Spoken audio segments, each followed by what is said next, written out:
That's what I'm talking about. We getting it down. This technique, this ability. We are back.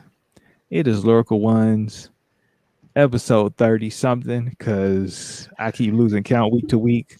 It's funny. I know I should bring up my notes. Welcome to the Lyrical Ones. Listen on Apple Podcasts or Spotify. Comment live on Twitch to ask questions or engage in the conversation. That is what we say at the bottom of the screen. But I also got to remind those that are listening, catching the recording of this. Thank you. I appreciate everyone and anyone that takes the time to sit down with us. As I always say, I'm very grateful and very thankful to be here. And with that, Alfluent, how you doing? Good. I'm Affluent. I'm happy to be here. Sports performance coach, uh, group instructor, personal trainer, wellness, community wellness guy. That's me. Mm. Uh, I'm happy. I'm happy to be here again on another week when we got another month uh, where it's interesting always. I think for me when this I see the shift in the public view and like what the media presents to us and then what's actually happening and what are we paying attention to on a local level then on a state and national and global level. It's just very much this carousel of things and so much needs our attention and our energy to lift other people's voices up because there's a lot of people that's left out and looked over. um, and so like it's important for me to like share this space with the community, one for me to process some things that I may be feeling or going through from week to week, and then also I'm really happy for our guest. um, but before we get to the guest, Sineo, I want to know how in your gratitude, how are you navigating in your gratitude today? Mm. Gratitude is such a multi-layered, complex thing to have. Um, Funny enough, I am a little lethargic, so this will be an interesting podcast. If for those that have watched, maybe you could tell the difference when I'm a little, you know, in the spaceship versus when I'm down on Earth. It's a variety of things.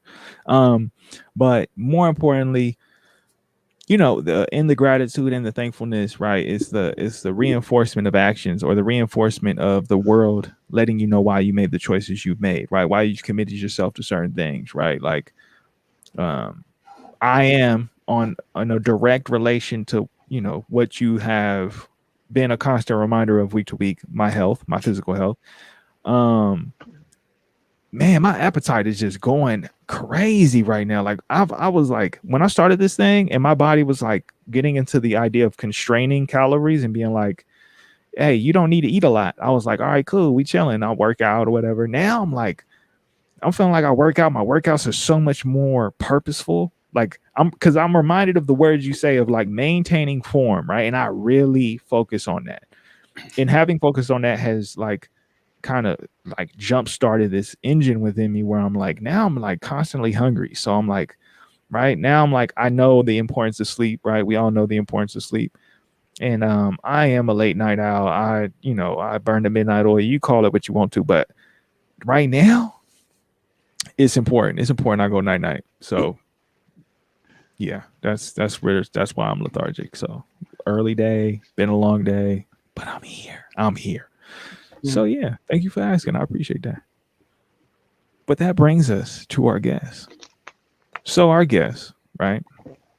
Introduce yourself. What brings you to Lyrical Ones this evening? Man, we got Steve Hong here. Steve Hong, tell us how you feeling today.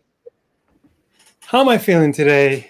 I'm feeling like I'm about to go on a ride. I don't know where the train's going to go, but it's the right train to be on because I know your community. I've been watching your stuff.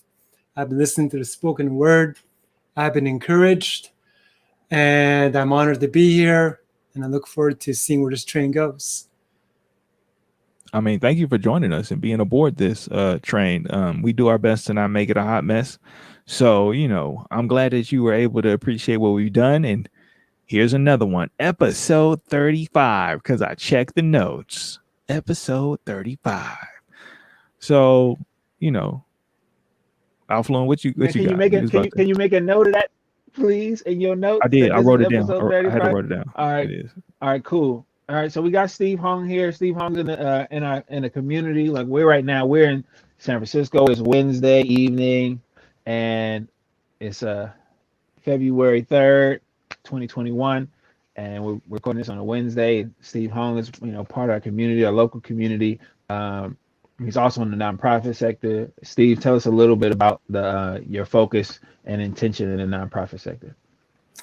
Nonprofit sector. I'll start with this. I was looking at lyricalopposition.org's website, and the mission vision statement is very similar. So I'm going to read from their website. It says, the part I really resonate with is serve the community by bringing individuals into spaces where they would not typically cross paths, and to reduce biases and restore communities. So my nonprofit is called Kingdom Rice. Kingdom Rice. Rice, we're talking about rice, the staple. We're talking about how minority culture can be used for the kingdom. We're talking about how you can center minority culture. It is not an afterthought. It can be centered. In fact, so my higher power is Jesus. When he came, even before he came, the whole history behind him, his whole genealogy kept centering, as your website says, the misfits. So I want to get the theology, some people call it post-colonial theologies, plural. I want to get the theology that honors people so that the gospel at its essence says, hey, God wants to invite you to a party, like prodigal son. God wants to esteem you because of who you are. And I want to see that theology be centered into every space, basically. So just one example, I used to be part of this mission organization. It's a pretty big one. It's called CRU, formerly Campus Crusade for Christ. Just finished a book for them to help their missionary support raise. Why? Because through the years, I get missionaries emailing me saying, man, I am not white and I'm not old and this stuff doesn't apply to me. Because support raising makes the assumption that you can ask anyone and they have capital. But that's not true in spaces of people of color, my spaces. But it's not just saying what you can't do. There's so much culturally that we can do. We can exercise patronage. We can exercise reciprocity. We can exercise things that are much more community-based, because the whole Word of God assumes community-based. We got to stop reading it in a very individualistic fashion that gives us the right to step on anyone's turf and to take it over. So you think about spaces in San Francisco, the former Manila town, the former Harlem West. Chinatown is going through a tough time. There, even though Chinatown is still here, once upon a time, the city wanted to displace Chinatown to another spot. But the story I think that brings us all together is that we believe in a story that reverses this displacement, that brings people in. So Kingdom Rice is basically minority culture can push the way forward to see these communities come together, and a pathway for that to happen. Nice. I'll stop there. That's good. That's plenty. I immediately think of people of color and their parents and grandparents, and us navigating through broken homes and being raised by grandparents, and how our patriarchs and matriarchs, a lot of times it was our mothers and grandmothers who were the ones providing discipline and then also identity for us. And as we got older and navigated through public spaces, we then had to learn a different set of rules, a different set of skills to navigate, because there's a way that you navigate when everyone is older than you at home, and then when you're around peers, you have to learn how to like also be a part of the community and then learn how to lead, and not just follow or take direction as you might at home. Right. And I think that's like this commonality of like we can all be lifted up, regardless of how we were raised, right? There's always space for us to be lifted up and lift each other up. Oh yeah, yeah. The whole storyline of the God I believe in is to lift each other up. I mean, when Jesus came, he says, I'm going to lift you up. You are stuck in your shame. You've been despised. You've been outed. You've been othered. And, everyone else is saying, man, Jesus, you don't know who you're talking to because this person's dirty or this person has reasons. Jesus says, no, I'm going to lift them up. I'm going to lift them up. I'm going to honor them.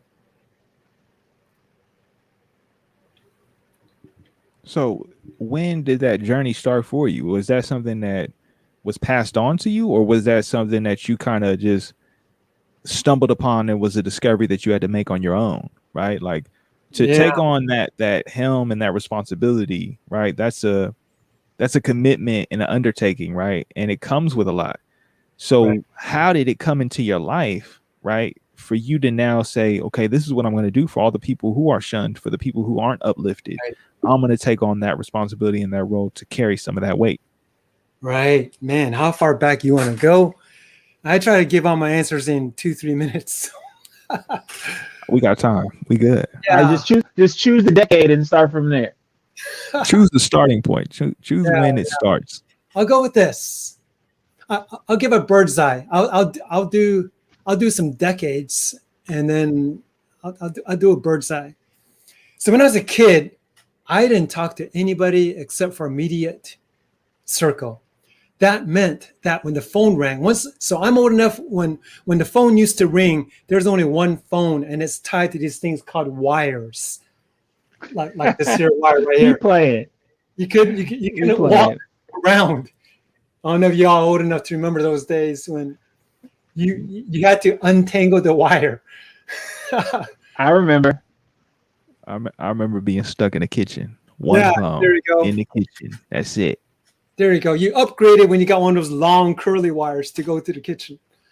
But I was so shy. I was not talking to anybody because I didn't think people could accept me.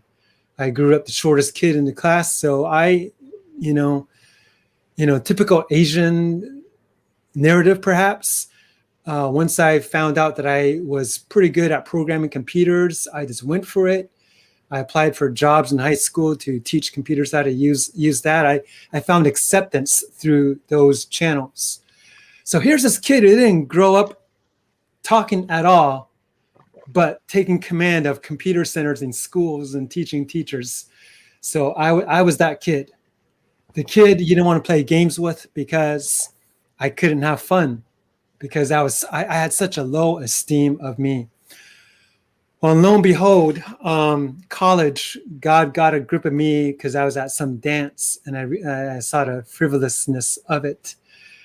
And what brought me to a relationship to Jesus is community.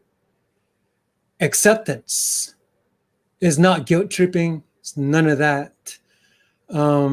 That grew so big that I ended up getting a job as an engineer in Silicon Valley and designed chips. Made my dad really proud. But I wanted to leave that and be a missionary. So I left that after proving myself that, hey, I don't need to be a missionary. I can follow God no matter what I do. I don't need to escape nothing. So I left, became a missionary, was in China a good number of times. And I realized, man, we're trying to guilt trip Chinese folks with a gospel that appeals to something that Chinese folks don't respond to, and that's guilt. And then you come back to this country and you go, well, Gen Z doesn't respond to guilt either. Neither do millennials, because with Bill Clinton starting that generation, things were beginning to shift towards shame. And I began to see a narrative shift where, well, the Spirit's always been there. Jesus has always been there. He knew how to bring acceptance to shame. He knew, as you're saying, Alex, he knew how to lift people up. But for some reason, when I was in Crew, that's not the gospel we shared. We shared it very individualistically. We shared it very propositionally. And it just wasn't hitting my homies back in my home country, back in China, even though I'm born here. But I identify with them in a scary way, even though I don't speak the language. And if you guys went to China with me, you'd get a lot more mileage with the language because they'll have grace on you. But because I look Asian, they don't cut me any slack, right? But there's grace because there's face.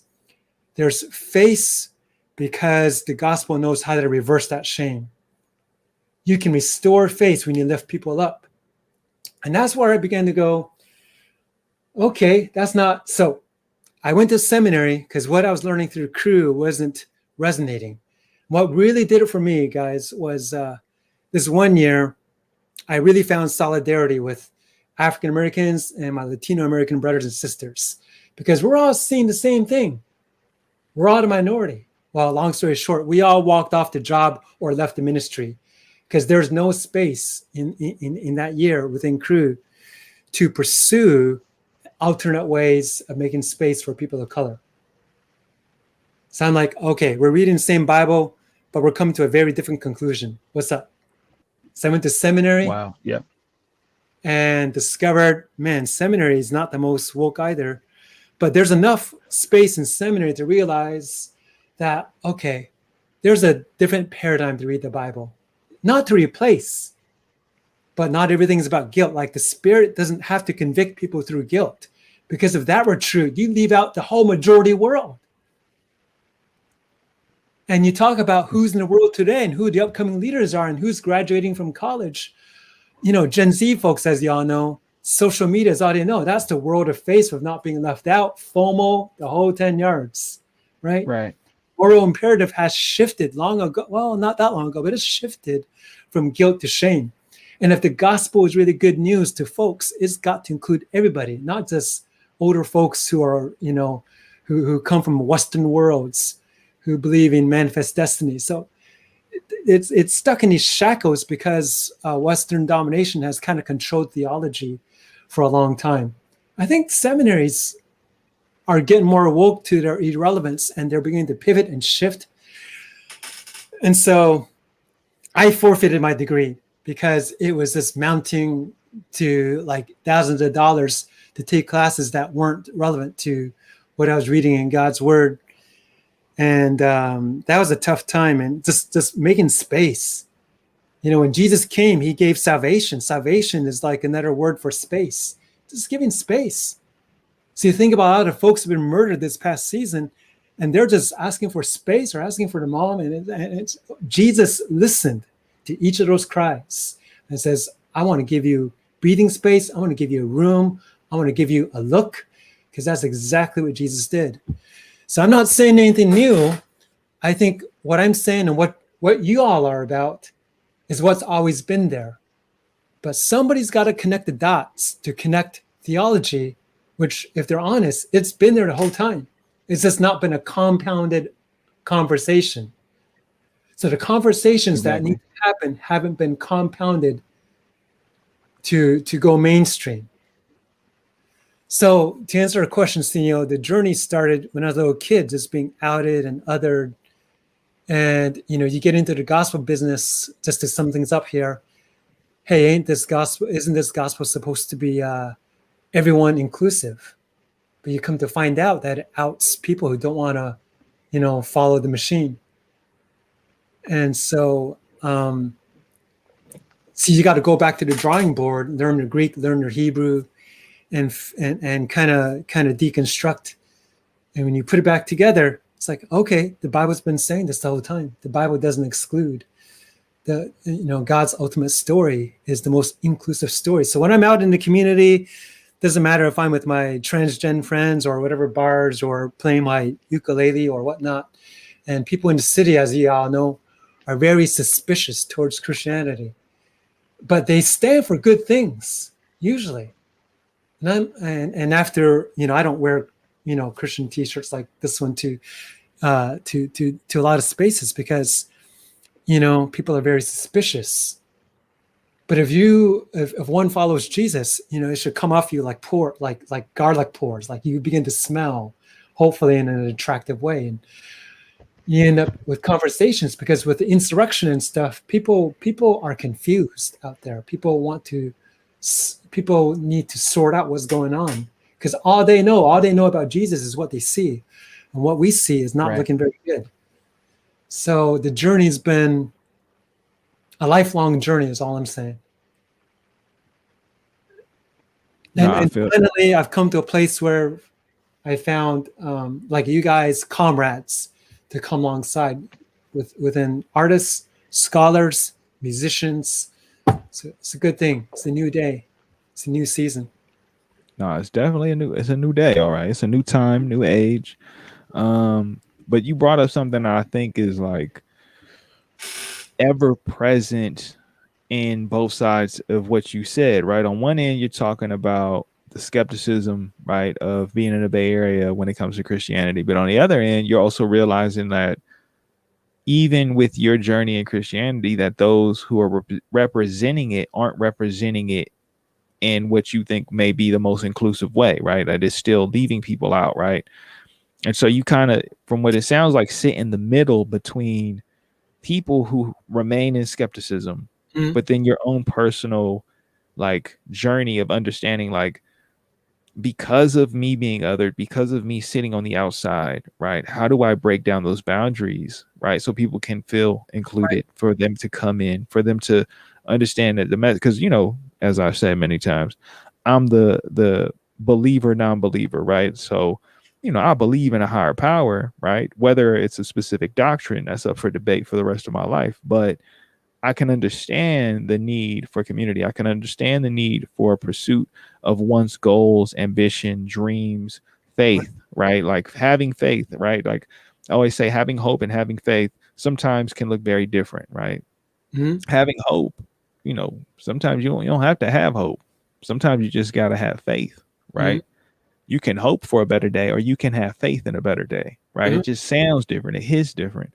And I think what I'm hearing is you had hoped for, right, this inclusiveness, this community, and now you have faith in creating that community, right? So now where does that sit in your world, right? What are the actions that you do through Kingdom Rice that create that, right? That create that space, that create that, community, right? To give people that inclusiveness and that openness. Right. That's a good question. Before I get into that, and if I forget the question, please remind me. I just want to say to folks who are skeptics sometimes, because I've been there, we all been there. We just want to keep our own comfortable cul-de-sac place. We don't want to displace ourselves where we got to face the truth. Yeah, we don't want to feel displaced within ourselves. Oh, yeah. Right. By shifting our vision or shifting our viewpoint, we don't want to alienate ourselves from within, right? By creating that confusion, saying, "Well, I was this, now I've become this, or now I've aligned with this before I can understand and process, and so I'll just stay in my box or stay in my lane." And instead of shifting and finding out, seeing myself or my lifestyle, my choices more objectively, and saying, well, this community that I'm a part of, these things that they're doing, the way that they move is really harming people. It's really alienating people. It's really causing division, and it's at some places, it's causing harm, and sometimes it's violent. We'll say, well, I'm supposed to be a Christian and I'm supposed to align with these people, and then I see these same people who say they're like me, and they're building nooses, and they're kicking people out because of how they look. Oh my gosh! They're driving down the street screaming at people. They say, well, that's not who I am. Like, how do I shift and step out of what I've known my whole life, what my parents have taught me, to see the world for what it is, or at least what someone else says it is enough for me to listen to someone else's opinion and someone else's perspective in their story, Right.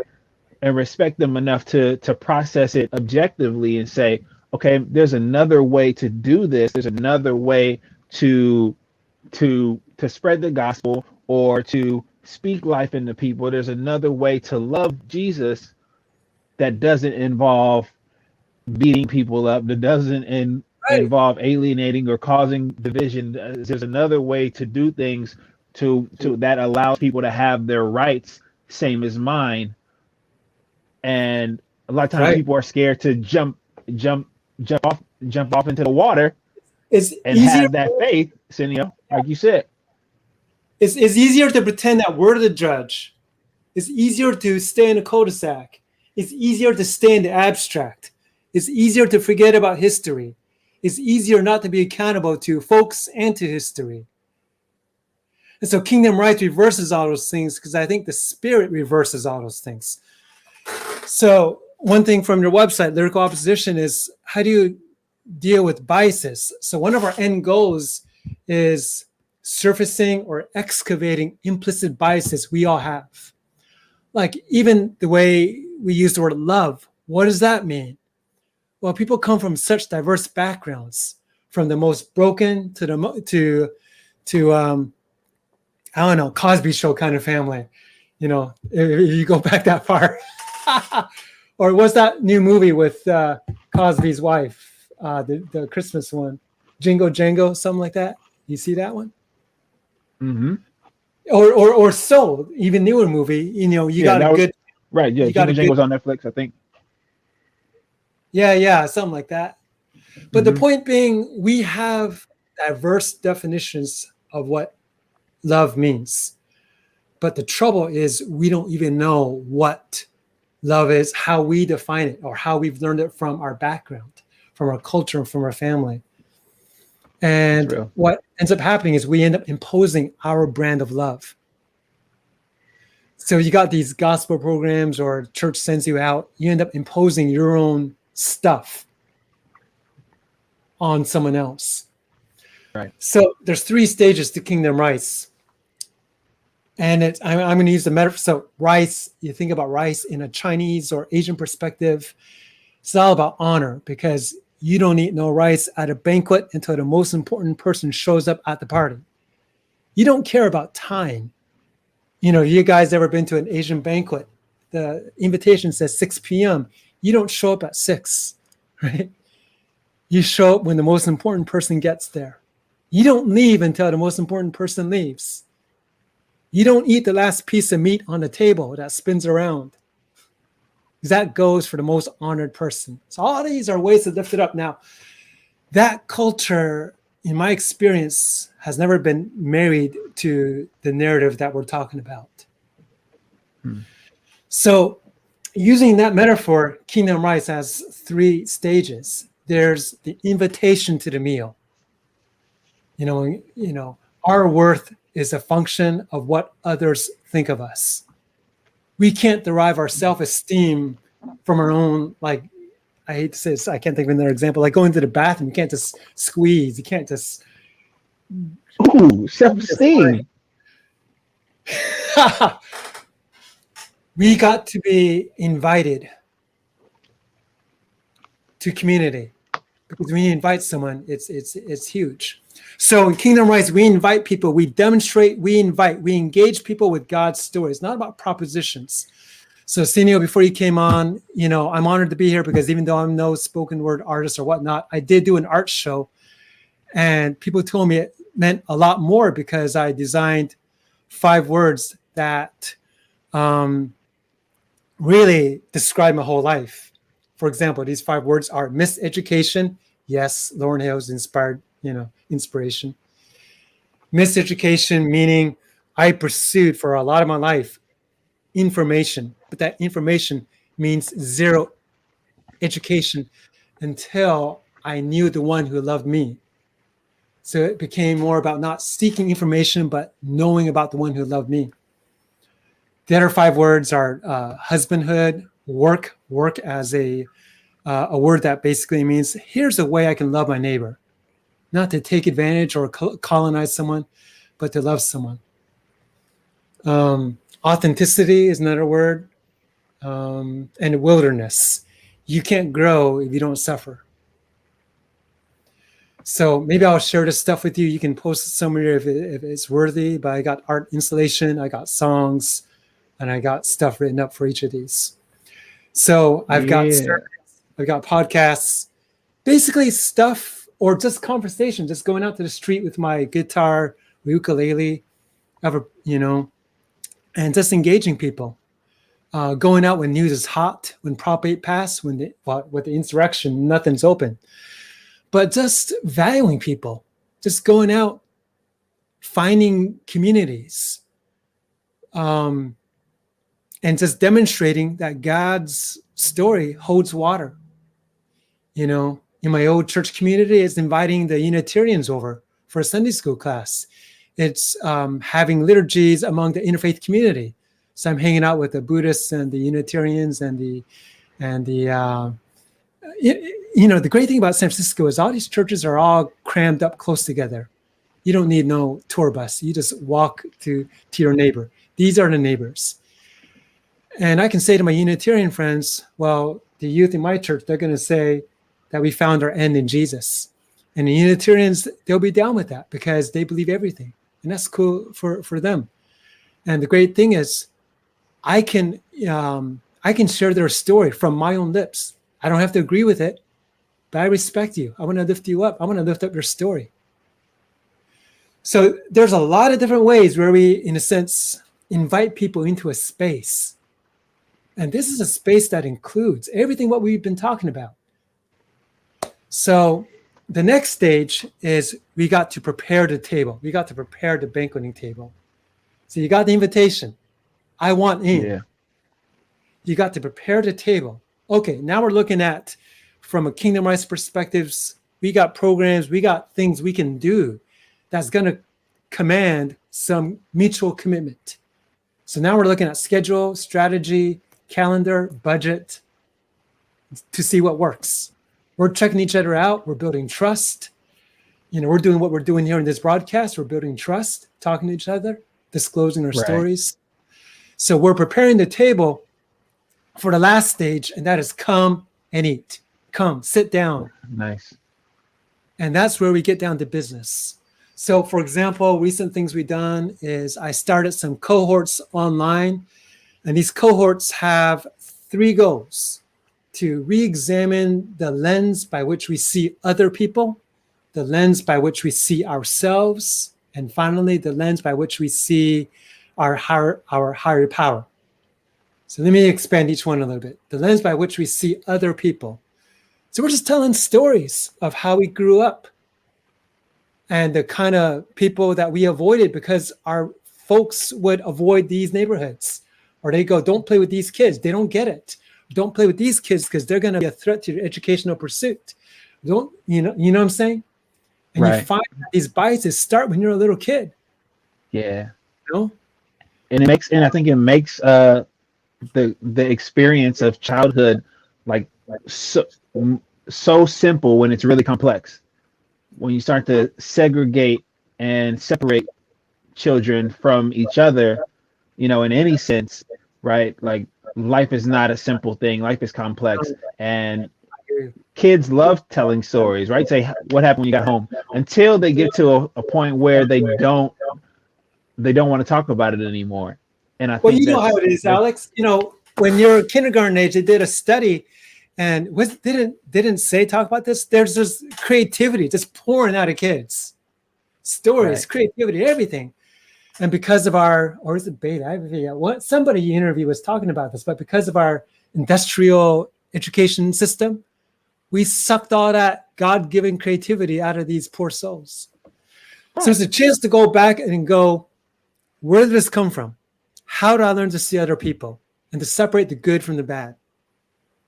Yeah. This is basic therapy 101, but you don't need to pay the big bucks to see a shrink. This should be done in community. So that if you pay the big bucks, you can actually get some work done. So that's the first lens. Second lens, how do you see yourself? You see yourself as beloved, see yourself as a piece of dirt, see yourself, like myself, as Mr. Spock, just a workaholic. You know, by the time you're an adult, you got your escape patterns all figured out. You don't have to think about it. That's where you go. You go shop, you go eat, you go gamble, you go whatever, right? Yeah. Where did all that come from? So we go back and we use the word excavation. So we're telling stories, we're excavating stories in community. And so what we're doing is for example, I'll be really specific, just one here, but we'll separate people out by family background so they can form a consensus story to feel the experience. Hey, these folks grew up in this kind of family just like me. And then these folks over here who grew up, not eating together at all are like, man, these folks are just like me. But the real key thing is learning from each other. Man, there are these different stories in this community that are so diverse. The way we learn to love, the way we learn to solve problems, the way we learn to trust. And then lastly, I can go on forever, but the lens by which we see God in this country, in the Western world, is so individualistic. It's all about me. It's all about what I want. It's all about my Sunday experience. And it's all about reading the Bible from a very individualistic experience. I mean, the fact that we don't even have a second person plural pronoun unless you read the Southern version from the South, the you all version, right? But like every other version has the second person plural, Chinese, Spanish, you name it, which says something about our culture, Western culture. Now, that's huge because if you can get away from that and start reading the Bible as, what's going on is we're analyzing the bark and we're missing the whole forest. And so that's why you can get a president who just uses it at his whim, takes photo ops with it, and says whatever you want to say because you can get away with it. Because if you parse it down enough, you can manipulate anyone's words to say what you want to say. Right. So just coming to terms with that. So that's where we're going. We're doing that for missionary organizations. We're doing that for the YMCA. We're doing it for churches.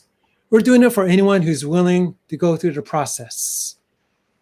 Before the pandemic, I'll put people into neighborhoods and I'll let people discover that, man, I've been all about colonialism. I have missed the story of West Harlem on Fillmore. I missed the whole story of Chinatown.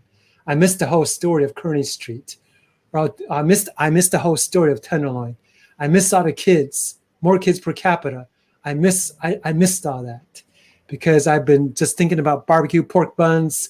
I've been thinking about the best soul food. I've been thinking about the best sushi.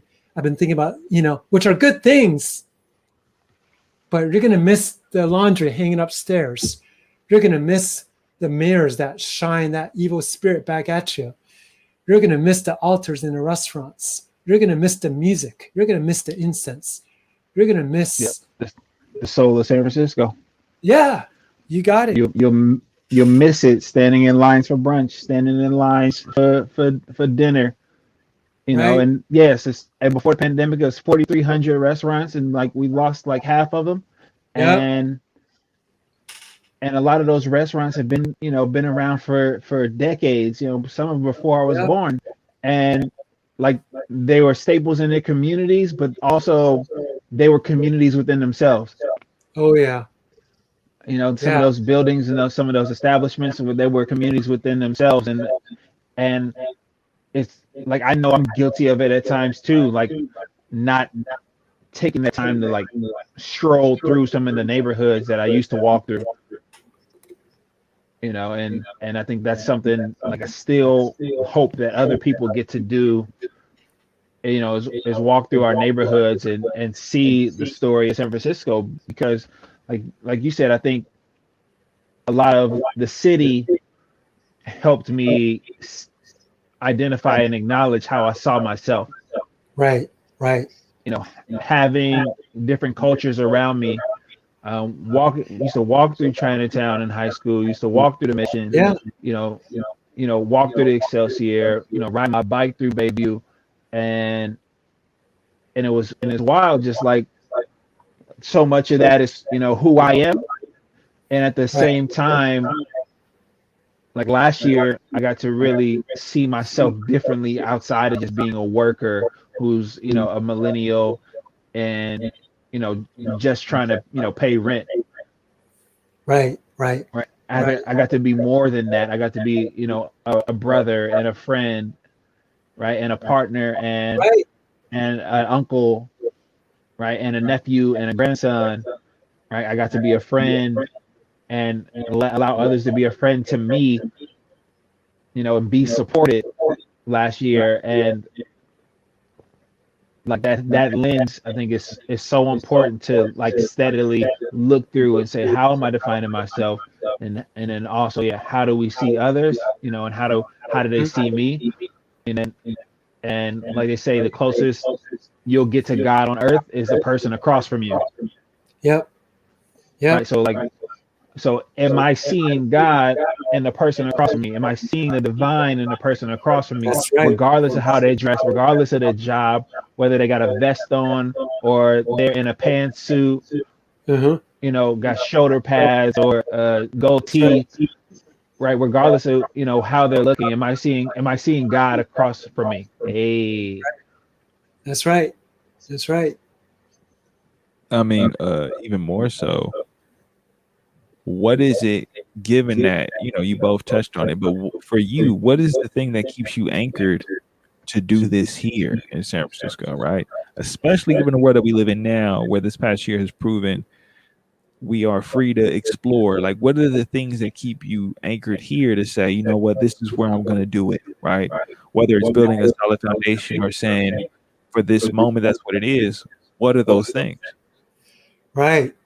Well, there's several layers to that. Probably the biggest, most important is community, starting with my family. Alex mentioned the community we're a part of, Kairos. Y'all can check it out. It's probably, you guys can stick it in whatever chat below or whatever. And also San Francisco by itself, Alex was mentioning this, is, well, I say it like this. It's a launching pad for everything we're talking about, because you can't hide. I didn't even know what a gated community was till I moved to LA. Oh my gosh, people live behind gates. Man, now they trap the crime inside, sometimes. But, you're forced to mingle. Everybody takes Muni unless you work for Google. I mean, everyone's got to stand and smell each other's armpits. There's no escaping. And so arguably for you SoCal friends out there, if you're listening, LA and all might be more diverse, but you can stay in your car. Even to take mass trans, you got to drive to the station, right? But SF, you don't drive to the minibus stop. You're right there. And so you can't turn it off. It's a lot more difficult to turn it off. And so what happens here ought to springboard to the whole country. Now, as y'all know, for decades, folks who call themselves Christians, I say it nicely, we've been leaving the city. We look at San Francisco, we call it names, Sodom, Gomorrah. The joke is people left both coasts and they met in the middle. It's called Colorado Springs. So I got friends living in Colorado Springs who are true Jesus followers, and I got to be careful saying this, but it's difficult to find folks who are following Jesus who aren't caught up in the system. Give them the game, Steve. Give them the game. Tell them what it is. I'll let Sineo do Tell that. them what it is. I'm just answering the question. Know. I'm answering the question. You guys interpret. You guys can take it to the next level. But yeah, that's what keeps me anchored here. We got the potential here. To flip things around. So there's a compounding of people of color, urban theology. This is the frontier, the city. Folks who don't fit in mainstream, that's the frontier. That's the way it's always been. Cities are ordained. In San Francisco, you can't hide. It's 7 by 7 miles. You got to face reality. Now, that said, there's a lot of broken things. When I was growing up, there's a lot more, say, African Americans, 20-some%, a lot more kids, 20-some%. now it's less than 10% for both. Maybe added together, still less than 10%.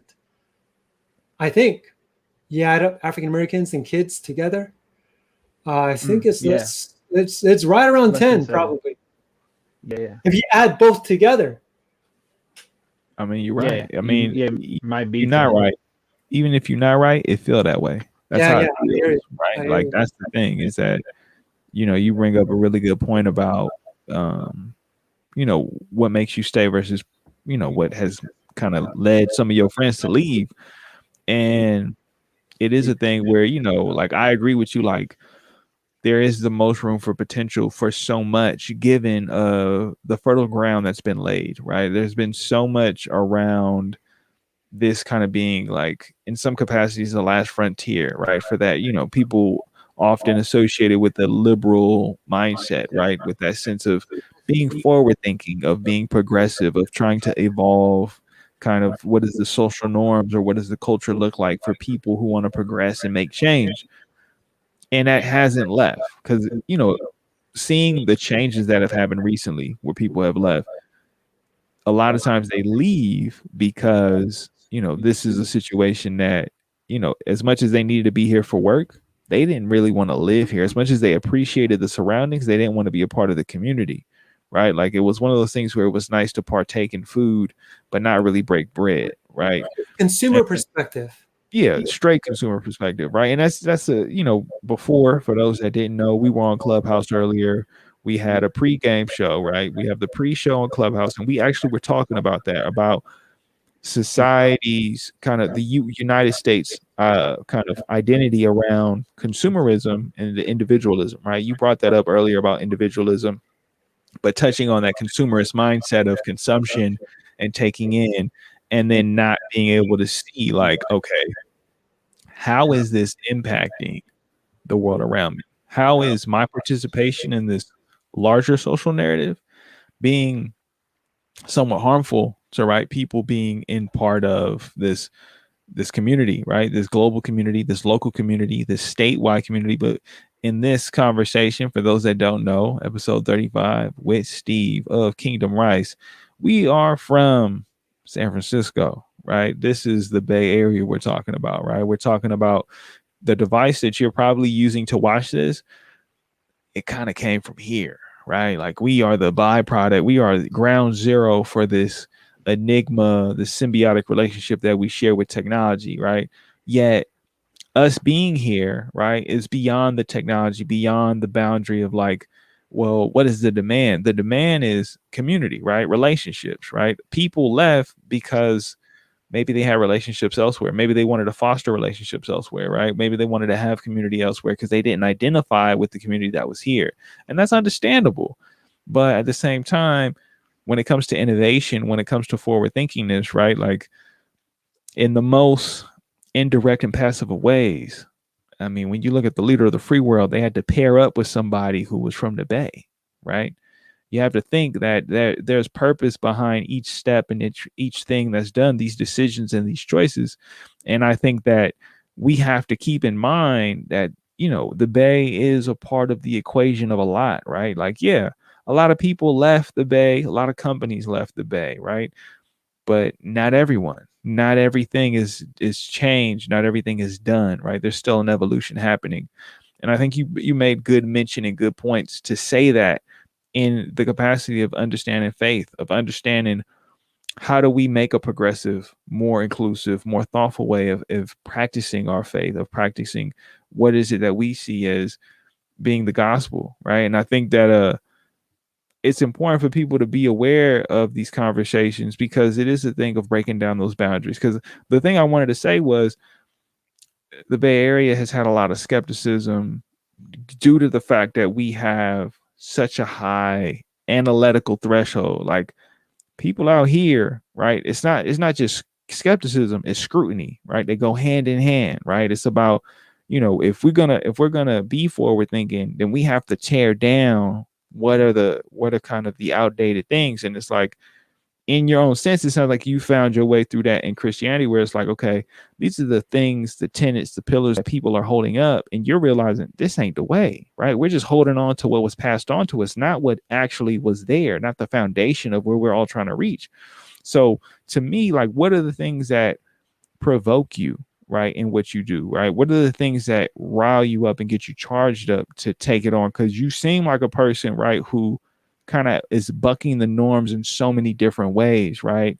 Whether that's, not feeding into the model minority, which we've talking about on the podcast before, right? Like, oh, let me just go with the flow, right? You've totally been like, oh, I see what they did in Silicon. I did it and I'm out. I'm no longer a part of that. Now I'm gonna go on this journey and discover what God is to me. Oh, I see what y'all doing. I ain't with that. So now, given that level of like, yeah, I see it, I appreciate it, I can accept it for what you have, I just don't have to practice.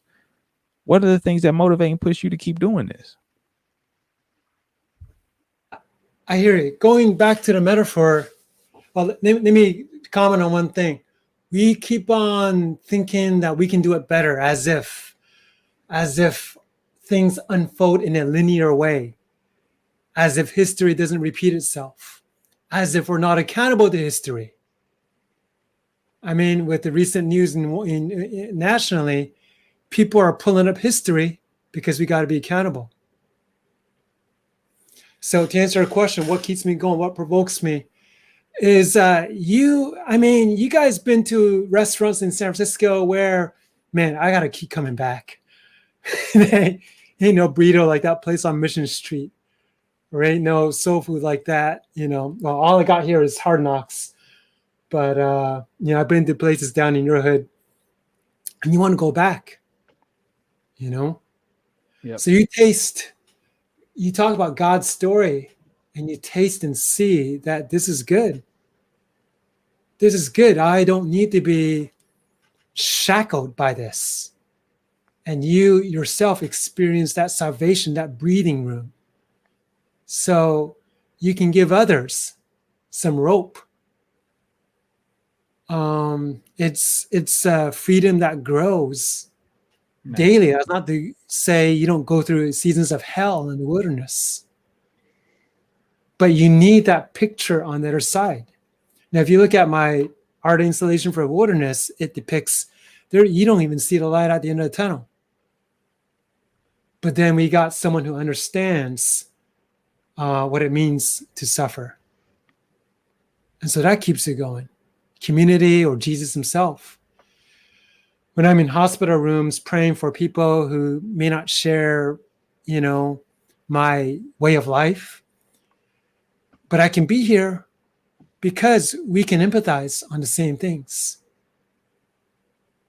So we're talking the most concrete stuff. I think where we get in trouble is, again, we move away. We want to get away. We want the big yard. Nothing wrong with that in of itself.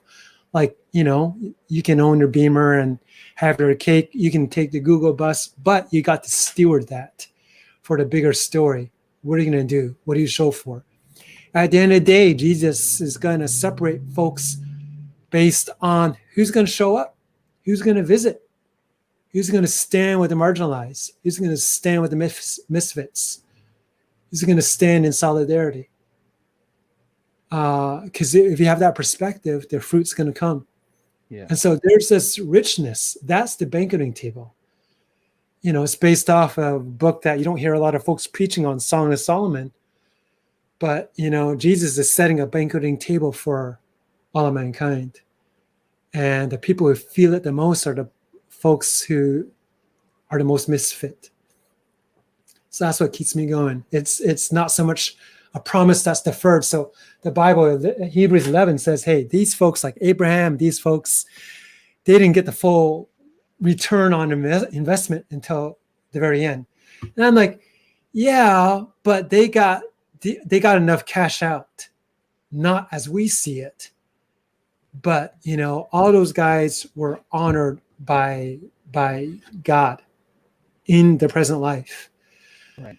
Even it depends on your metrics, For a lot of folks, Sineo, you're alluding that a lot of metrics kind of push people out because it doesn't align with the things we're talking about in this room.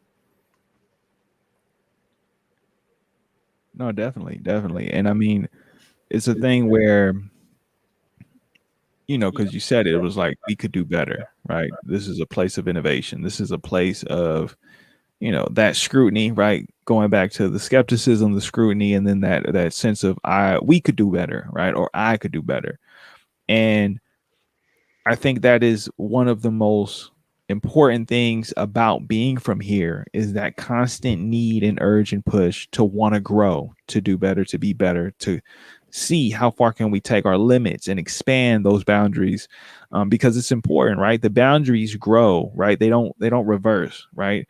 This was once called the New World to some, right? It ain't nothing new about any of this now, right? There's discoveries being made every day, but it's only for our constant push to go deeper or to go further, to go higher. And I think that also manifests itself in everything we do, right? Whether it's what you take in or what you put out, right? What do you believe in? Because whether you see it or not, you believe something, right? Even if you say you don't, that's debatable, right? It's a cop We out. Yeah. yeah, we can get into the weeds about what that really is, because again, there's a world where no idea to some degree is original, but we can find new ways. We can innovate on those ways. We can expand on those ways, and things can be created from it. And I think that you bring up and showcase, right, the energy, right? It vibrates on the screen in terms of your passion, in terms of how about it you are, for lack of a better terms, because a lot of people will say this is kind of what they hold on to, but it shows up when you light up and you become charged from the words that you speak, knowing that this isn't just conviction, right? This is the essence of who you are at the core. And I think that's important for people to realize and pay attention to, because we oftentimes, especially being from the Bay, we get so caught up in the word Christianity, we don't really take time to break down what is the meaning, or what is the person trying to show us and trying to display on the screen, or what are they trying to present in front of us, or what is the message that they're saying, or how did they carry themselves, or what is it they practicing. And I understand, trust me, I've had my instances where it's people, they try to sell you one thing, right? Like, it's God, but God wants you to do this for me, right? And it's like, hold on, wait a minute, how that makes sense? I just had like a real deep conversation on like all these complex, because that's another thing that we do great. We have really good conversations about breaking down things in the world. It's integrated in our schools. It's integrated in our way of like learning, right? It's having a breakdown of what it is we just read, right? Reading comprehension 101, having an open class conversation and dialogue. And then you expect me on Sunday to not maintain those same practices when I come into a space where you're speaking about faith, but how much is this you trying to use this as a vehicle, right? Versus how much I need this vehicle to get me to where I want to go, right? It's a big difference, right? And Sineo, if you've never displaced yourself, I won't trust you. If you've never been out there, then it's all cognitive. And that's not the way Jesus designed knowledge. Folks will rattle the dude, rich young ruler, was the A Sunday school dude that you're talking about. And so Jesus hits him with, no, man, I'm going to show you that your perspective is all about you. That when it comes to relating to your higher power, you're going to get an F, and you're not going to admit that. So you're going to walk away depressed. That's what you're talking about. Yeah. I mean, and like, people don't, if you haven't caught it, right? It's that idea of what is it like? Is it the information, or is it the outcome of what the system has been created on, right? Like at the education system, for example, right? We have this word education, and then you bring in system that then dictates, okay, there's this pecking order, right, of what is important or how it's important, and not in terms of the individual aspect of how do I convey this information so you can retain the information so you can do something with the information, right? The focus and the importance is the letter, the grade, right, the GPA. And so you speak to that by saying, like, through this example of Jesus, is like, is it because you have this love in your heart Or is it because you just want to see gratification in the moment of just saying, I'm right again. I'm right again. I got it right. Right. And then when you're not right, your ego so wrapped up into it, right? That it's not about how can you learn, right? How can I learn from this? No, it's about, no, I got it. I got it. Oh, I don't have it. Well, then what does that say about me? Instead of it being, well, what does it say about us? What does that say about who taught you? What does that say about who got you here, what the practice was? And I think that's really key. And you just threw it out there, but it's so important because oftentimes, we don't think about it in a sense of like it's us, right? We think of it as, well, no, I lost, instead of, no, I'm trying to show you this is what it is for us together, right? It's not like you're in isolation. It's not that you just got it all the time. It's about, well, sometimes we're wrong, and let's process that and let's grow in that. And I think that that's important, just for people to understand and have, because we live in a society right now where society, right, the things that we hold on to have failed us. They were wrong, right? They were wrong in so many ways. And now we have to figure out, how do we correct that? I mean, what does it do? Would you say that you live in protest, or is a protest, kind of something that you engage in different capacities at different times? Like, what does that look like? Nice. It's a good question. My nonprofit, we steer away from the word protest or dismantle or confront, but we transcend. We transcend the existing systems, because I trust the human heart is going to gravitate. It gives agency. So one, here's a few ingredients you need. One, you alluded to this, proximity. You need vision. You've got to have a picture of what this meta narrative looks like in this specific context. If you don't have proximity, there will be no influence. Because somebody could be going down with this distorted metric, as we're talking about. And you can go to lecture 101 and masterclass on YouTube till you're blue in your face, and nothing's going to happen without proximity and a vision. And I trust God designed the human heart is going to choose the family that's going to accept you. You're going to receive that invitation. So, everything else becomes a tool. The tool is speaking out, advocacy, protests, etc. And the reason I put it in that order is, otherwise, to be honest, you kind of start moving towards the dark side, and you got to keep up your anger to feel all this action going on. And, when you start going through your years, you're going to run out of energy real quick. Go run out of gas. Yeah, you're going to run out of gas. I think God designed that to, it's like a starter motor to get us going. So we react to anger and, but long term, you got to work on yourself long term, build up your spiritual core, know who you are and what you're feeling, being in a moment. This is one thing I noted with the way you host folks, Sineo, just you're staying in a moment. And I knew it'd be a gift to me because I know what we're going to talk about. Just come on the show, and I seen you do it for other people, and it's a good ride. I mean, it's a process of discovery, right? Allowing discovery to happen. I think that is something you got to grant yourself permission to enjoy, is enjoying the process of discovery.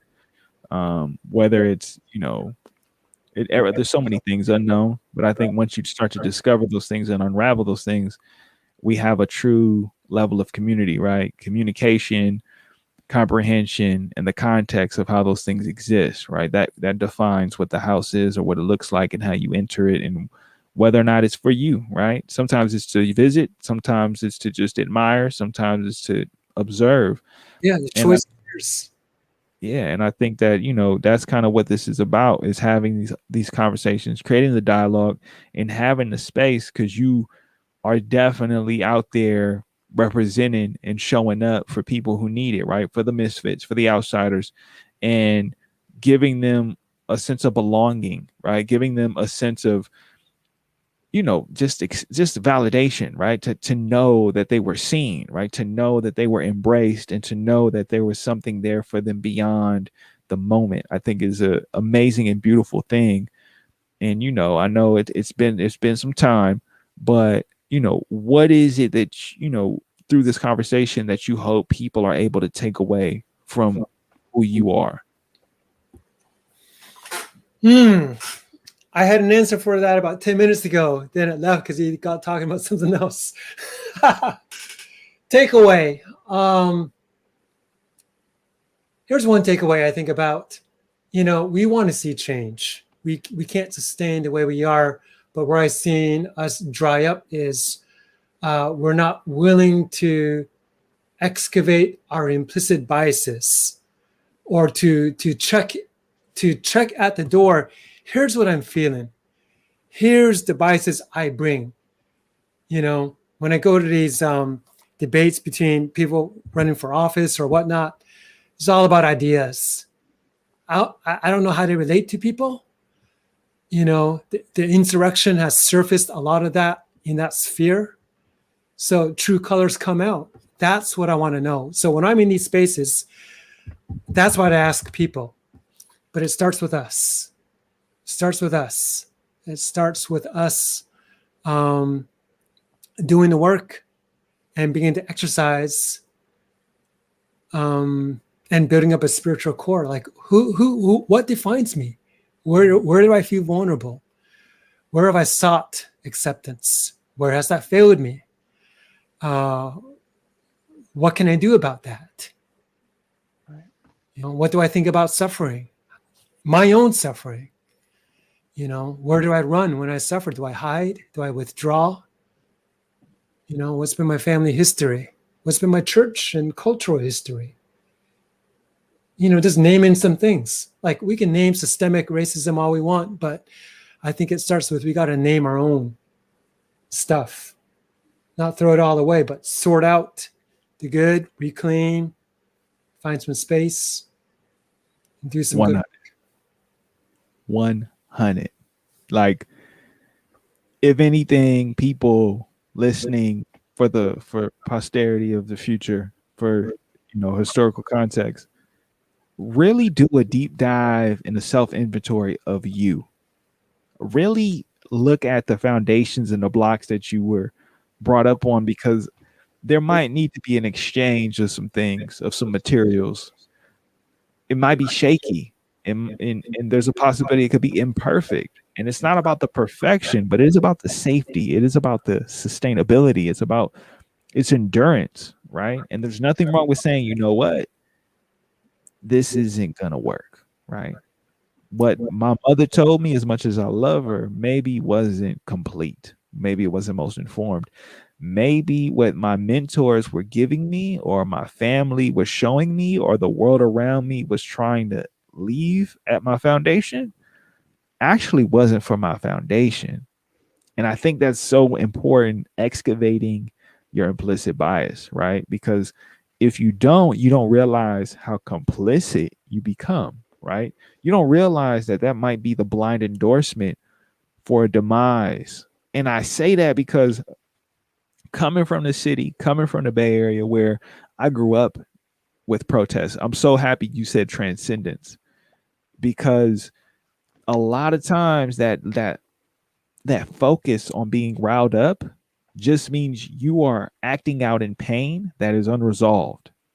You're now living in a level of pain that goes unnoticed, or it becomes an echo chamber for the choir that's singing chaos, right? And if that pain is unaddressed, there goes your addiction cycle. I need this protest. I need this protest for me to feel validated, to feel identified, to have an output. But how much of that is real change? How much of that is a conversation for us to discover middle ground and create harmony and create community? And how much of that is me against you, right? Me now creating you as my adversary and my story to fit this unrealistic narrative, right? It's like, I've seen it happen so many times where someone wants to point the finger of blame instead of one looking at oneself and saying, okay, what is it that I'm willing to admit where I went wrong? So when I come to you, I can tell you what I'm willing to work on myself. So now we're coming on equal terms, because if I'm going to hold you accountable, I got to hold me accountable first. I got to be the one to practice it, right? It goes into love. If I'm going to love you, I have to know how to love me, right? I have to know what that love is. Going back to what you said at the beginning, what is your definition of love, right? Because if we're saying it, that's one thing. But if I know where it comes from and how you're going to use it, then I know what I can request from you or how responsible I can hold you to saying, hey, I need you to represent us. We're not just representing you, right? We have to really look deep, really explore those things. And so I'm asking people like, yo, listen to this, listen to what was said, review it again, right? I'm taking notes as we're having the conversation because it's important to understand that, yes, the protest, as important as it is, it's the outcome that we're aiming for. It's not to stay in that practice, right? It's to transcend it, right? That we're protesting because of harm. Yeah. But are we living in harm, and are we perpetuating harm, and are we keeping up different levels of harm for the sake of feeling that sense of community or that sense of gratification or finding that weird validation that may be unsustainable, right? Maybe it's not the consistent practice or approach, because love at the end of the day is what we're trying to accomplish. We're trying to find harmony. We're trying to find health. We're trying to find level of peace, joy, whatever that is for you. But it's not you going, ah, that hurt. Oh, that hurt. Now I'm mad. I'm riled up, and I'm ready to pounce. Right, and that's sometimes that's all the protest is. Like, and people can you can protest within your community, you can protest within your home, and that's not where the work happens. It's after that protest. It's after that acknowledgement that there is harm being done, whether by you or to you. You acknowledge that harm is happening in the community, in the space, and then you say, I want to make space for healing. I want to make space for love. And I love that you use that word salvation and space, synonymously, Steve. That, like, I think it's a Hebrew word, yeah, synonymous. yeah, Because the yeah. opposite is choke. The opposite is one that chokes. It's stealing. It's quenching. Scarcity, right. Right. And Jesus says, I want to give you life more abundantly, right? With more space, right? With more salvation, right? So, like, Right? Got it. and like, even in relationships, right, in between, right, child and parent, right, which is important to say, there's harm happening, but also we want to transcend this harm. I don't want to spend the time talking about the harm, right? I want to spend time talking about the healing, right? I want to give my energy, my focus, and my passion, right, and my time and my intelligence, right, my critical thinking to the healing.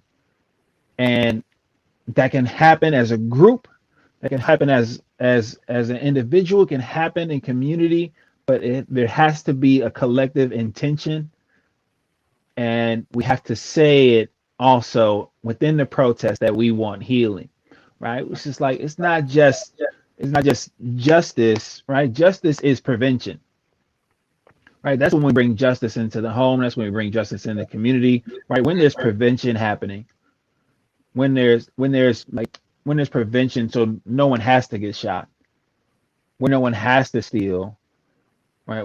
Where no one has to deal, substances, right? Where no one has to use, right? Where no one has to abuse, where we create a world where that prevents those things from happening, right? Through Right. addressing needs, and then addressing the harm in the first place.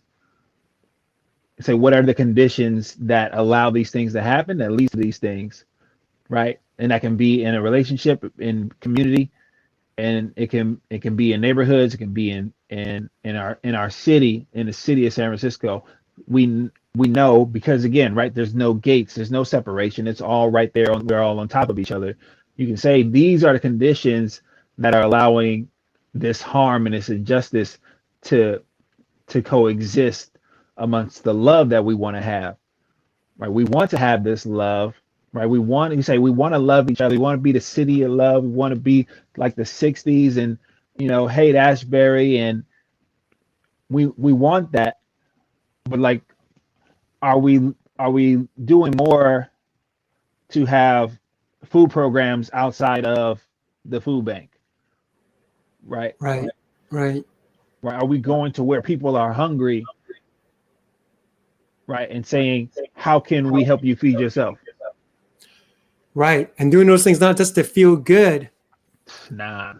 No. Nah. Because you're what you're saying, Alex, is well beyond behavior modification. We cannot be satisfied. And I'm going to say something controversial. We got to go beyond. This is that city where we're not satisfied, right? This is that place. Right. That's right. Go ahead. You got to go beyond. What does justice serve? Let me ask you that. Right. What does it serve? The other theme we picked up on, well, for folks who are just tuning in, it serves everyone. It serves everyone, community, and it's not one extreme or another. Right. Just as individual and collective, it's not either or. You're responsible, we're responsible, but we got to do it in community. Otherwise, you end up with a bunch of yes men or echo chamber. I mean, that's what cul-de-sacs are for, to protect you from forces. Cul-de-sac is the echo chamber. Yeah. Once upon a time, there's no suburban living. Everybody was in community. Doesn't matter if you're from the farm, from the south, from the city. Right. There's no free ways to escape. Once upon a time. That's true. No, you're right. You're right about that. People done created all these boundaries that were not just boundaries, they were limits, they were governors, right? To prevent, to circumvent, to create control. Community is in control when the community, everyone's playing their role, right? Right. What happens is someone decided to cut in and say, we need y'all to play by different standards. We need you to value things differently. We need you to value things according to what would benefit our value system, right? Right. Or you start a conspiracy and throw away everything that promoted the things that were good. So you think about all the conspiracies we've had just, last few decades. And we're trying to go back. So that's good news. People know. People are woke to this. Yeah. But we've destroyed a lot. Yeah, we haven't seen a lot of examples of that transcending the protest, right? We haven't seen a lot of examples of the transcending, moving past the harm to the healing, right? As a group, right? We need to see that in communities. Like, I think there's not enough stories about. Right, exactly, right. The healing within the community that is perceived to be dilapidated, right? Yeah. Perceived to be empty, perceived to be struggling, and to create these small communities within the neighborhood and say, we don't live together, right? But our zip codes are near each other. We are in the city and we are doing it together, right? And we're existing in communion with each other by our communication, right? And us looking toward the future, looking for growth, looking for space together, looking for resources to be capital for each other. That's right. Interdependent. You got to work together. You got to, Paul the Apostle makes a big deal, and those who are passed over, easily forgotten, well, you got to lift them up a little bit more. Yeah. Oh, that's real. I mean, you kind of hit a lot that I feel like has been important for me to hear, but also I think for others to know and be aware of, just because it's so, there's so many things that go into it, and it's about that, look at where we are in the world, right? Like, people are finding new ways to engage, people are finding new ways to protest, people are finding ways to connect, and sometimes, right, the intention means well, but that don't mean the outcome will be the same. And I think, it's something that we have to, take that self-inventory, be very careful of looking within ourselves and, really addressing, like, what are the things we hold on to that may be holding us back, that are preventing us from that growth or from being able to find that thing that we're looking for. to create that sense of self. Because essentially that's what it really is. It just maybe I'm wrong, maybe I'm out of pocket, maybe I'm not in tune, but it seems like that's what people around me from my observations are really struggling with, right? Like I'm in a position where I've come to learn for myself, society does not serve me in a wholesome fashion, in a holistic sense. I have now taken upon myself to create the tools necessary to break out of those boundaries, right? They put me in it, right? Go to school, be anything, but let's give you a menu of to choose from. And I'm like, I can't, right? And they're like, no, you can. And it's like, but I'm telling you, I can't, based off of what you've given me, based off of what I have access to, based off of the context of what I'm growing up in. You just want to throw a blanket statement on me and say I can participate when I actually have other things going on that are preventing me. And those things aren't being addressed. So what I'm going to do, I'm going to protest. I'm going to live in protest. I'm going to be in protest. Oh, I realize y'all protesting too. And I don't agree with y'all protest. I got to go. I can't do the protest no more. I got to find new ways to engage. I got to find new ways to challenge, to find that transcendence, right? And I think that, people, when you got the supports and you're able to transcend given what's here, great. That's beautiful. That's amazing. It's not to say you won't have your challenges. We're here for that too. But I notice there's a lot of people who are realizing, right? It's almost like that Get Out moment, right? Where the camera flashes and then there's that struggle with the two selves, right? There's you and then there's this created version of you, right? The authentic you is dying to come out. And this created version of you that society has tried to dictate is in conflict because within your heart, this isn't me. This isn't who I really am, right? And I mean, of course, it's a movie that people find engaging and entertaining, but it was, to me, a metaphor on That's identity. the story right there. Yeah. Stuck in a Western gaze, That's good. not knowing who we are. I'll say this. I'll just say this. The African American story gave words and rhythm and rhyme to my story and to my family's story because my people have not developed it that far. We're strong with family, things like that. Strong in other ways, but we're not strong in telling our own story. And the way we got to this country was, pre-65, before all our times. You couldn't come here without faking an identity, literally. There's no other way. That's why you got, in Chinatown, that's why you got all the associations. No wonder there's mistrust. No wonder you have what you have. Right. No wonder my cultural people are non-sympathetic to others because we're not hearing the other stories are so different. The other origins. Yeah. Yeah. I think that's a ploy of the evil one to keep these stories separate on parallel tracks. That context. So you're in the Bayview and you got the China, you got the trash can dude. You see these stories all the time. And the conflict, just symptomatic of what we're talking about. Yeah. Not knowing why, not knowing how it came to be, right? Not knowing what does survival look like, right? On a cultural level, right? There's a reason why people came here, and people forget or don't know or can't see why.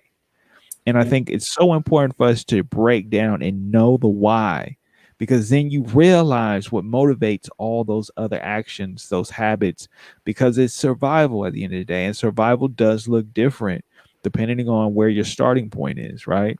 It's different variables. Those things create the context. And if you don't have that, then yeah, you look at that guy as why he doing that, right? Why he always, and it's like, instead of, oh, well, because of all the things he went through, this is what's led him to be in this moment right now. Whereas what I've been through has led me to believe or to feel or to do. You just said we don't have empathy because we don't empathize our own story. We reject our own story or oblivious to it. we're on autopilot, which is a very dehumanizing thing to do. And, you know, if you're, I don't know when the show ends, but you asked me to summarize the second big point. The first is, you know, to inventory yourself. The second is to, the last thing I'll just say is, and I think it's what we've been saying, is to scrutinize your meta narrative, scrutinize your own story. And what you're saying, Sineo, is our story only works in a certain context. Well, that should cause us to scratch our heads and go, it only works in this context with these people in this kind of system. Then it may not hold as much water as you think it holds. Exactly. And that's why when I went to Ghana for the first time, I was surprised and shocked, pleasantly surprised, and saddened that it took me flying 7,000 miles to feel at home in the city, you know, to feel at home, you know, where I live in the city I was born in. And like the weather of San Francisco and its subclimates is really allegory for the socioeconomic climate, right? Like the extremes are so close together that everyone is looking at the averages, right? So it doesn't seem so bad because it's not really cold, right? And it's not really hot, right? Everyone's not really poor, right? And they're not really rich, right? Because they're just all on top of each other. They say, well, they don't have it so bad, and they don't have it so good that I can't see like where the injustice is. And everybody's just throw in a hoodie and say, well, it ain't. I'm not too uncomfortable. I hear you. I just got to shake my head. For those that are listening, this is episode 35. We're 35 weeks down. It is February 3rd. We are with Steve of Kingdom Rice. And the thing is, I had to shake my head because nothing speaks to what was just said and all of it. For me personally, right? For me to just be selfish, just to see maybe it ain't gonna hit nobody gonna feel it. But for me, the thing that it makes me think about is when I look up in these overarching branching systems that we have, and I look to the people that should be guides, and then I got to look at where they come from, and they don't come from where I come from.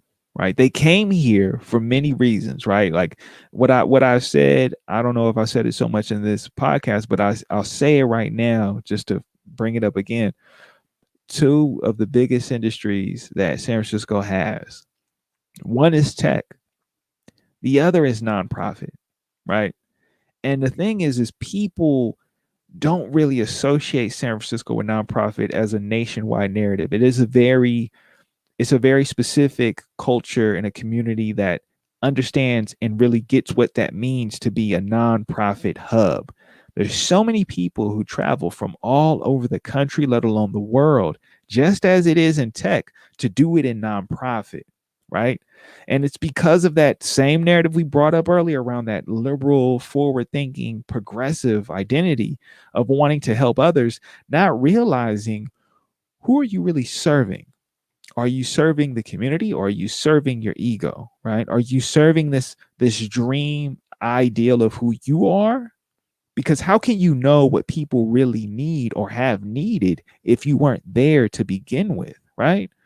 Right? You hear the conversations, you go to school, you get the degree, and then you get the experience, and then you say, I'm going out west, or I'm going to San Francisco, I'm going there, right? I want to be a part of the culture, I want to be a part of the community. And then when you get there, you start to like implement your versions of what your communities were, your identities are, what your history is in your context, and then try to project that on the people that you're serving, right? And me being a person who's from here, and then I look up and I'm like, oh, I'm looking for people of color from San Francisco. Where y'all at? Wait, and some of them are compromised. We'll leave that conversation for a different day. But the ones who aren't they're hard to find. Why? Because they've created so many systems that have executed the plan on what, ultimately racism has tried to do, which is create that division, right? And we don't associate San Francisco with racism as much as we associate it with liberalism and the open identity of being who you are. But there is this increasingly most perverse level of indifference. And I just want people to really think about indifference, right? To hate means I have to put forth the energy. Indifference is almost to the point of saying you don't exist. And so, by us being here and sharing this space and having a conversation of reflecting on implicit bias, I just have to say that to the people who want to be a part of the community, who are trying to support the community. Really understand what the community is before you decide to speak up and be a part of it and try to lead the community. Because I don't care how long you've been here. If you ain't been here since the beginning to really have a foundational footprint of me as a child who's dependent,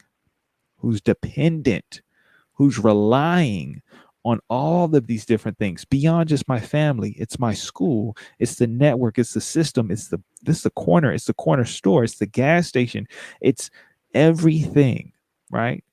Please understand what that means. Really try to listen, really try to take it in, because what y'all got going on right now, as great as it is, as nice and as appreciative as I can be, that ain't it.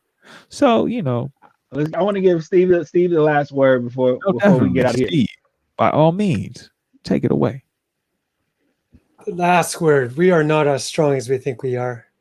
Stuff was happening before we even got here. That's what I hear you saying. And we need to honor that and find our role. Roll up our sleeves. We know nothing until we get into the trenches with other people.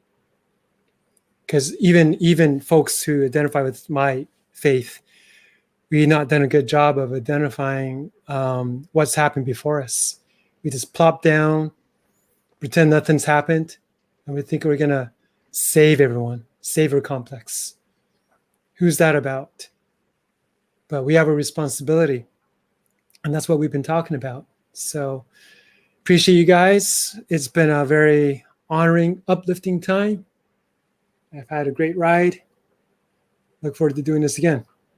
Yes, sir. We can't wait to have you back. Thank you so much, Steve. Appreciate you. Yeah, no, most definitely. It is much appreciated. It is much honored. I am thankful I was able to have and share the space with you and to be able to share your energy, because it is definitely it's been necessary for me. I'm hoping it's necessary for those that have the chance to listen. For those of you who don't get to catch the recording, right? We do this. I don't know if we got any ticker symbols or anything we want to put on the bottom of what it is right now, but it is, this is the Lyrical Ones podcast. This is episode 35. We are with Steve Hong of Kingdom Rice. And, it was a conversation about faith, about life.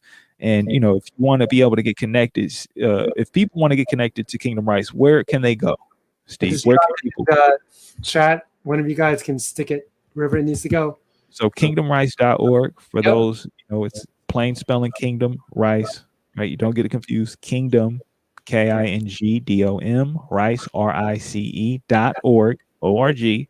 If you want to get connected to find out more information and get involved, that is a way for you to get in part of, what it is that's going on in terms of creating that space for, acceptance of healing, of faith. And, I just think that most importantly, it's necessary, right, to have those spaces for healing, those spaces for love. And it's on the screen. But again, that's kingdomrice.org, right? It really doesn't get no more simple than that. So like we like to do at this time, if I can figure out how to do at this time, given all that's going on, is, oh my God, like I'm looking right now and I'm like, there is so much going on my phone that I'm like, where do you begin? You know what I'm saying? But, this is all good because we here right now.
Black History Month is every month. Asian History Month is every month. Latino History is every month. Asian History, you know. Happy Lunar New Year. Friday the 12th. Next week. Gear up. Year of the Ox. We out here. One.